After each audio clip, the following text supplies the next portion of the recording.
এই জন্য নবীজি বলতেন এই শীতের সময় তোমাদেরকে বলি তিনটা জিনিস গুনার কাফফারা, খুব খেয়াল রাখবেন হাদিসটা। তিনটা জিনিস গুনার কাফফারা। একটা হচ্ছে কষ্ট হওয়া সত্ত্বেও অজু করা। শীতকালে অজু করতে কষ্ট হয়, কষ্ট হওয়া সত্ত্বেও জোর করে আপনি অজু করবেন, আল্লাহ রাব্বুল আলামিন পূর্বের পাপরাশি মাফ করে দিবেন। এই যে আপনারা মসজিদে আসছেন, হেঁটে হেঁটে মসজিদে আসছেন, এই মসজিদে আসার পথে আসার জন্য আল্লাহ রাব্বুল আলামিন আপনার ফজরে আপনি মসজিদে আসছিলেন, এই যে এখন মসজিদে আসছেন, মধ্যবর্তী যে গুনাহ আছে আল্লাহ তাআলা মাফ করে দিয়েছেন।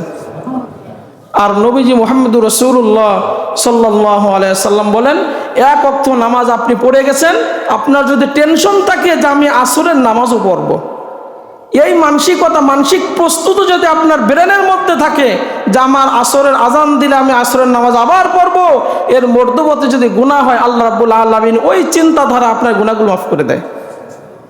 এই জন্য তিনটা জিনিস গুনার কাফফারা, এটা আমাদের মনে রাখতে হবে।